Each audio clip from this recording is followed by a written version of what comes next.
పితా పుత్ర పవిత్రాత్మ నామమున ఆమెన్. పునీత 5వ భక్తినాథ పోపు గారు.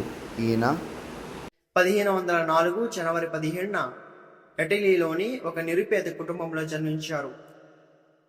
14 ఏళ్ల వయసులోనే డొమినికన్ సన్యాస సంఘంలో చేరారు. అక్కడ ఆయన పవిత్రత మరియు కఠినమైన క్రమశిక్షణలో పేరుగాంచారు.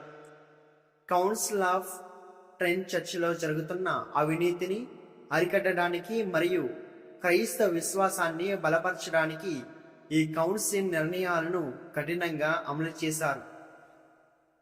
నేటికి ప్రాచుర్యంలో ఉన్న రోమన్ మిషన్ మరియు రోమన్ క్యాథకిజం వంటి ముఖ్యమైన గ్రంథాలను ఆయన ప్రచురించారు.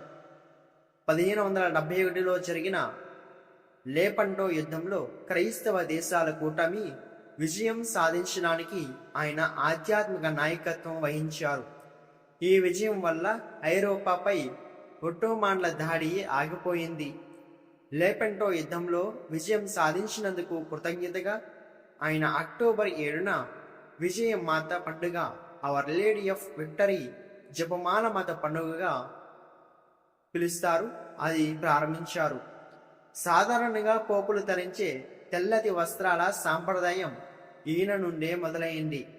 ఆ డొమినికన్ సన్యాసి కావడంతో పోప్ అయిన తర్వాత కూడా ఆ తెల్లటి సన్యాస వస్త్రాలను ధరించేవారు.